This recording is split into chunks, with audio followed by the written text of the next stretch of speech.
Hey everyone, are you hoping to bring your parents to Australia to live with you permanently? It's a goal for so many families, and one of the main pathways is the Contributory Aged Parent Visa, also known as Subclass 864. In this explainer, we're going to walk through everything you need to know about eligibility. Basically, is this the right visa for your family? Let's dive right in. So, the big dream is to join your family in Australia for good. It's a massive, life-changing decision, right? And you're probably wondering, what does the government actually look for? Well, that's what we're here to do, to break it all down step by step so you can see if there's a clear path forward for you. Okay, so what exactly is the Subclass 864 visa?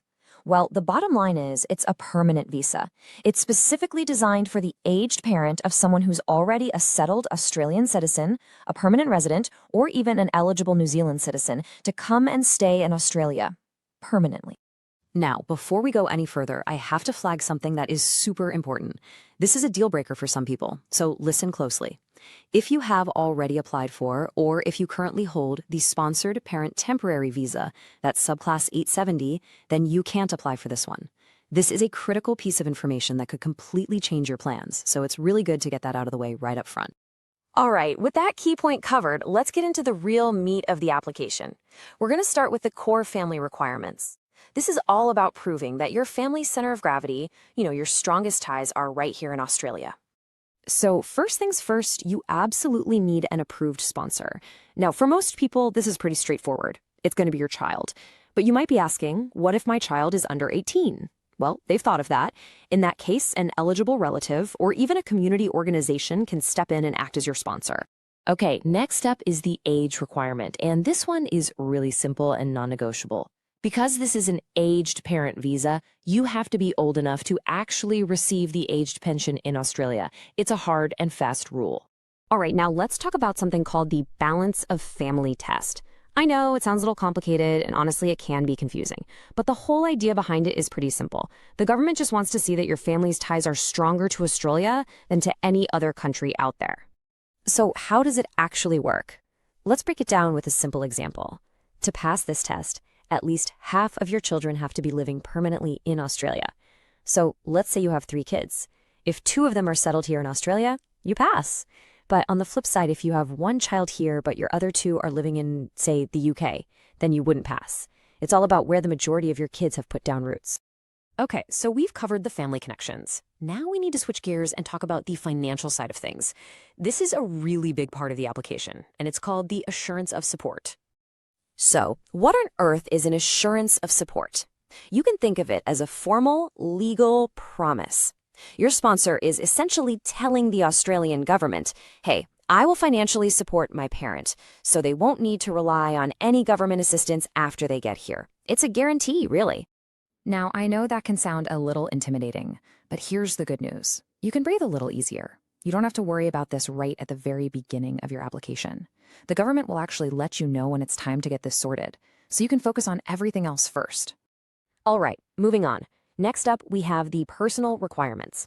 These are the standard health and character checks that pretty much everyone applying for a permanent visa has to go through. It really boils down to 3 key things.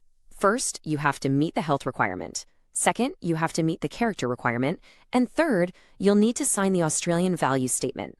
Like I said, pretty standard stuff for becoming a permanent resident. So, this Australian Values Statement, what is it? Well, if you're 18 or older, you'll need to sign it. It's basically a formal declaration saying you understand the Australian way of life, you'll respect it, and you'll obey the laws of the country. Simple as that. Okay, we're almost there. The last major area the government looks at is your personal history with them. This really comes down to 2 things: any debts you might owe, and your past visa history. Now, on the debt front, this is a big one. If you, or anyone included in your application, owes the Australian government any money, it has to be paid back, or you need to have a formal repayment arrangement in place. There's no getting around this one. And what about your immigration past? Have you ever had a visa cancel or an application refused before? Now, this doesn't automatically mean you'll be rejected, but you can bet that the department will be looking at it very, very carefully when they assess your application. Phew, okay, we have covered a ton of ground here, right? We've gone from family tests to financial commitments to personal history. So to make sure it all sticks, let's wrap it up with a quick and simple checklist of everything we've talked about. All right, here's your final eligibility checklist. You've got to be the right age, that's pension age. You need an approved sponsor. You have to pass the balance of family test. Then you need to be able to get that assurance of support when they ask for it.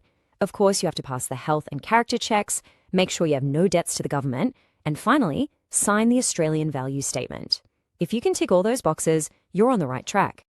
So there you have it. Those are the essential requirements for the Subclass 864 visa. I know it's a lot to take in, but really, understanding all these pieces is the biggest and most important first step. So now that you know what they're looking for, what's your next step? It's time to take a look at your own family situation and see how it all lines up. Thanks so much for joining me.